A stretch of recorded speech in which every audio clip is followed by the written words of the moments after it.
मोठी घटना पश्चिम बंगालमध्ये महाराष्ट्र पॅटर्न आपल्याला बघायला मिळतो आहे. तिथे तृणमूल काँग्रेसची सूत्र ही ममता बॅनर्जीकडून सुटत आहे, त्यांच्या हातातून जात आहे.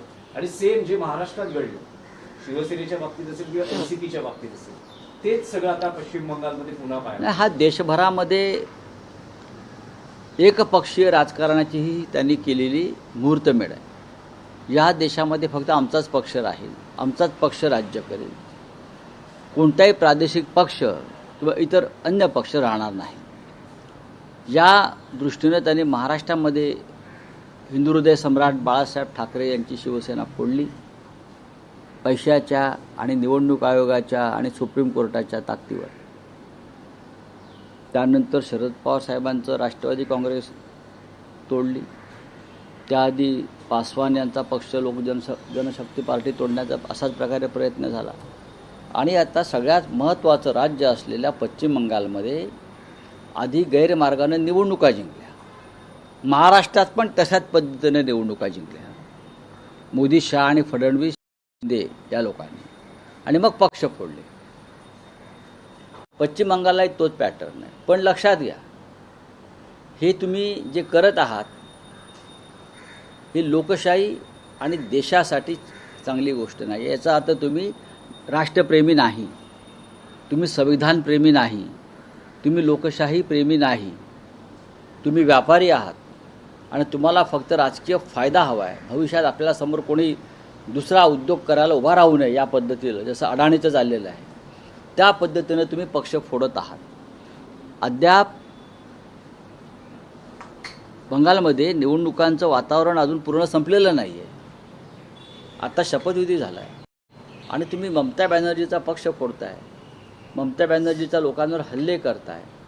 तुम्ही एक संदेश देताय की या देशामध्ये आम्हाला जे हवं आहे तेच आम्ही करू, आम्ही लोकांचे खून पाडू, आम्ही लोकशाहीची हत्या करू, आम्ही आमदार फोडू, खासदार फोडू आणि राज्य करू. पण रावसाहेब, फुटणाऱ्या 60 आमदारांचं म्हणणं किंवा आक्षेप हा ममता बॅनर्जींवर नाही तर अभिषेक बॅनर्जींवर. हे 60 आमदार मी डोळ्याने पाहिलं, कारण मी व्यक्तिशः ओळखतो. हे मी माझ्या डोळ्याने पाहिलं. हे अभिषेक बॅनर्जीचे पायाला हात लावून आशीर्वाद घेतो. पण आता समोर इतकी प्रबळ सत्ता आहे, पाशवी ईडी, सीबीआय, सीआयडीच्या धमक्या दिल्या जात आहेत, कारवाया थांबवू असं आश्वासन दिलं जात आहे. आणि माझी जी माहिती आहे त्यानुसार या फुटलेल्या आमदारांना तृणमूलमधून आपल्याकडे 50-50 कोटी रुपये दिले होते, तिकडे साधारण 20 ते 25 कोटी रुपये दिले शुभेंदू अधिकारी यांनी. फक्त आणखी एकच प्रश्न आहे की राहुल गांधी सतत एक विधान करता आहेत की नरेंद्र मोदी यांना वर्षभराच्या पायउतार व्हावा. राहुलच्या आधी मी सुद्धा हे सांगितलं होतं, आपण विसरताय. कशाच्या आधारावर तुम्ही किंवा राहुल गांधी म्हणता?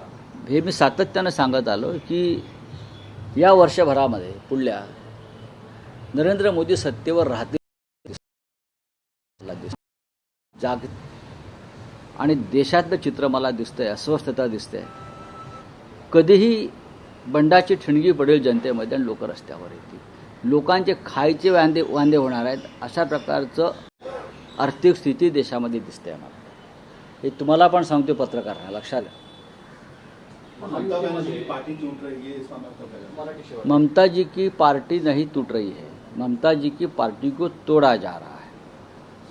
कौन है पार्टी तोड़ने वाला नेता, आपको मालूम है? उनकी उम्र आपको मालूम है? वो लड़का हमारे साथ राज्यसभा में था, उस ऋतुवर्ण बैनर्जी वगैरह नाम है उसका, 1-1.5 साल के लिए था. उसमें उतनी हिम्मत नहीं है पार्टी तोड़ने की, मैंने देखा है उसको. उसके पीछे अमित शाह और शुभेंदु अधिकारी है. पैसे का खेल है.